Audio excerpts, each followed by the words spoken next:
The big debate of the hour: when Skyroot launched Vikram 1 into orbit, India realized that a new space era had begun. Now, a report released by Traxin has now documented India's rise in the private space force. Today, India's space story is no longer being written by ISRO alone. A new generation of private startups is driving the country's next leap into the final frontier. Since 2021, the Indian space tech startups have attracted $871 million in funding, with 72 startups receiving institutional investment.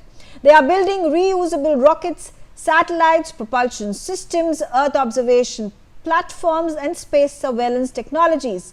Leading the charge is Skyroot Aerospace with $150 million in funding, followed by Pixel, Agnikul, Cosmos, and Digantara, Bellatrix Aerospace, Statsa, Ethereal, Dhruva Space, Galaxy Space, and Timendis. And it's important that every Indian knows the story of rise of India's private space ecosystem, which is now on the verge of becoming a $1 billion industry set to disrupt the global space race. I'm going to invite my guest, Lieutenant General Dr. A.K. Bhatt. He is the Director General, ISPA, joining me on the telecast. Lieutenant General, how heartening is this news that the startups, the space startups in our country, the private sector, has been able to raise funds to the tune of millions and millions of dollars? Oh, so it's a great news, and of course, after the Skyroot movement in the Indian new space revolution, where Skyroot was able to do an orbital launch, the trust which fund managers and especially venture capitalists have imposed on our startups have proven that they can do it. Be it putting rockets in space, be it making satellites, be it making other components, all the startups are doing.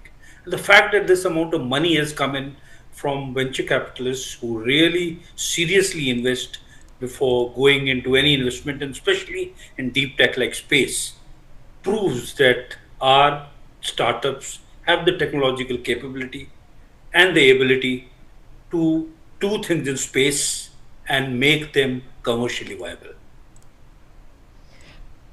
This entire journey was, kick-started when we had Skyroot Aerospace, which was able to launch its satellite, its rocket in the outer space, reach the orbit. It ended up releasing 4 payloads.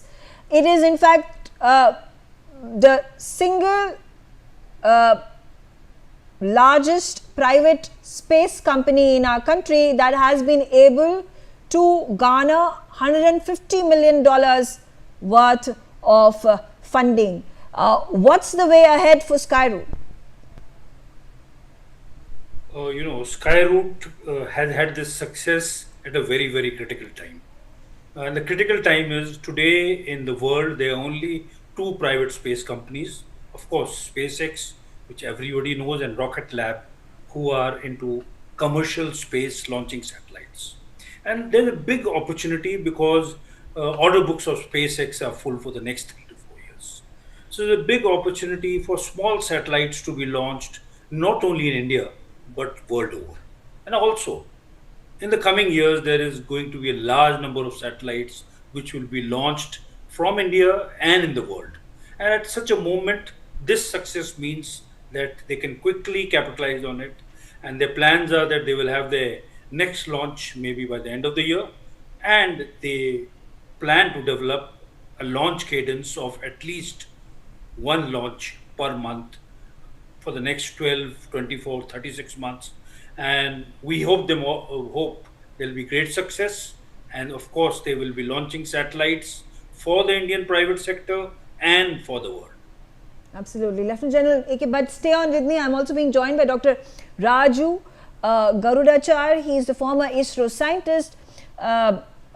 Sir, with regards to the importance of public-private partnership that has been able to make this dream a reality, how important is it for the government to open up its sector to allow for these private firms, these startups, to use all the resources of ISRO and to handhold them into achieving these targets and landmarks?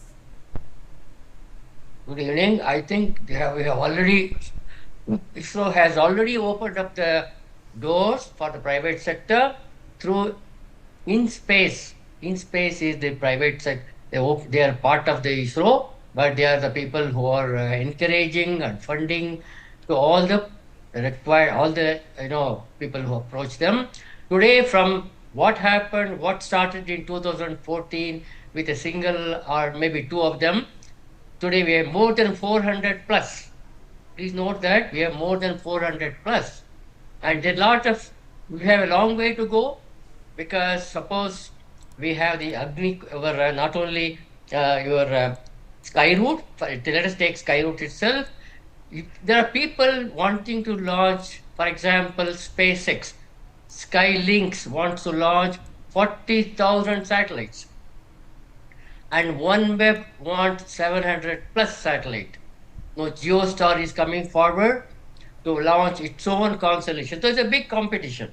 The big competition in this space sector, and certainly the private sector will give a very economical, hand for all the such activities. I'm sure that our Skyroot effort success is only a beginning, and it will take off. With the launch of one satellite, they may be able to launch multiple satellites at one shot. Today, we have the ISRO capability of 100 plus satellites in one shot. ISRO has launched almost 50 plus in one shot for SpaceX. So this is the beginning for the, as you already said, opening the doors for the private sector. So certainly there are many more things like Pixel. Pixel is the one which gives you, payload related efforts. And then Galaxy, you have heard of Galaxy, recently had a very wonderful launch called Optosar. Optosar is a very high resolution, very important high resolution remote sensing satellite. So like that, we have many other startups. Bellatrix is one of them. If I want to name, there are dozens. Even in Bangalore itself, we have many of them. And Hyderabad is another concentration of these startups. And I think together will certainly make a very good competition for launching as well as developing satellite, developing payload. And also now we have to look for using the data for end user benefit. Absolutely. And talking about the economics of it all, we build it cheap and smart, whether it is our computers or for that matter our rockets and spaceships.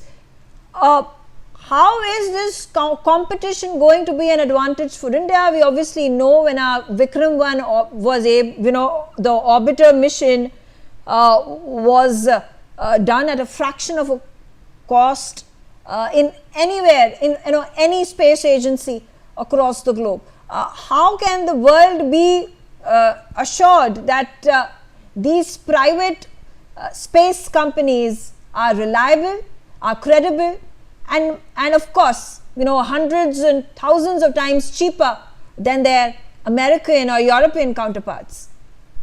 Yes, it is a very good point. What I was trying to emphasize is, initially there may be some questions about cost, but in the long run, anytime India's private sector as well as the government was much cheaper. So that's why the people are coming for launch from other countries to ISRO. Now that hands will be taken, this role will be changed to private sector, because ISRO is encouraging. They're encouraging the private industry, and they are supporting not only the launch, but they're supporting the development of payloads. And as I said, there is one more thing they have to address. If you have started using the data for end users, for defense sector, for communication, we have to be a long way to go with respect to communication, remote sensing, as well as navigation. These are all some of the questions which these people can answer. We have to strengthen our application through these private sectors. I'm very confident because the youngsters have taken over, I should say they have already taken over. They have taken some benefits, some advantages from some experience from ISRO. Some initial hand holding probably would have happened. Now they are on their own. This last launch in which they came in flying colors. And I'm sure there is a very big demand. There will be a big demand. Like other people outside the country, they are coming to ISRO. They will also approach. They will also approach all these companies, whether they want to launch or they want to make a satellite, payloads, etc. Okay. I am also being joined by Srimati Kesan of Space Kids. She is the CEO of Space Kids. Srimati, this massive funding that has been raised by the space tech private industry in our country, what hopes does it give you for your entity? Thank you for this question, Megha. I'm super thrilled, I have to say. Congratulations to the entire space ecosystem. And I have to remind you that in the year 2013, the name space, I think, was not really very popular among children and not very popular among people who understood what exactly it means. It was a name that was only for the niche or for super intelligent people sitting like Dr. Raju and all that, sitting behind the mission control and all that. People only knew such people can be there in ISRO. But the breakthrough came when we built the world's lightest payload and launched it through NASA. That was Kalamsat. That actually gave a huge buzz, and every child in the country started saying that, I want to build a satellite. I want to build a satellite. Is it that easy? It was not that easy. But what we wanted to tell people is it can be brought down to that level, because space needs to be spoken right from grade 4. The education component should be available right from the school level, because it shouldn't be only for the niche who are affordable, who can do workshops, go abroad, learn, study, come back. No. So that is where, when we started, it started buzzing slowly. Then the Chandrayaan took over. ISRO's Chandrayaan took over, just like the Indian World Cup, so everybody were glued on to the television and everything. Now, moving on, Skyroot was a massive thing for everybody, because India, I would like to make a small word change or word shift. We don't make cheap things. We don't make it cheaper. We make it economical. Because generally, when we say cheaper, what happens is we are always aligned with some other country. I don't want to name the country, and they say that's why probably we are on par with them, which I don't want to say. Here, culturally, we are strong, and the ecosystem that we are building for space is becoming super strong. And that's where the investors, because you see, there is so much of unrest around the world. And if you have to go and launch through SpaceX, through Russia or ESA, there is some kind of an unrest that people are little nervous to go there. India being an absolute peaceful country, and now it is like a bouquet of launchers. You have SSLV, you have PSLV, now Skyroot, you have GSLV, LVM3. I mean, come to India. We are here. Just come with an idea. We are here to support you, build, launch, give you the data. You don't need to do anything, just come with an idea. Okay. Now, investors have understood this. So that is where it is becoming a game changer.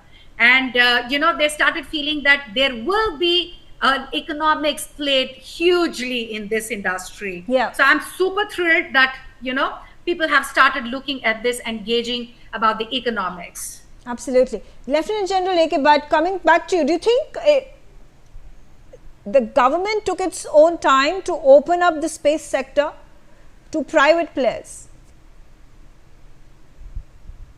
Oh yes, if you would compare it with America, yes, you would say the government took its own time.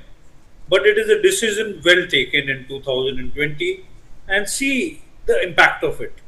From a handful of startups, today we have 400 startups in just 5 years. Not only the number, they have proven themselves, be it in rockets, be it in satellite manufacture, be it in analytics, be it in making thrusters, in all domains of space. These startups are bringing in very efficient and new technologies. And very rightly, like Dr. Srimati Keshan said, we do not produce cheap. We produce quality at good cost, competitive costs. And this will be the hallmark of the success of our space venture ahead. We have a lot of talent, and this talent now is being focused towards this domain which is growing. And I'm so confident. There are more than 5 companies today who have launched satellites.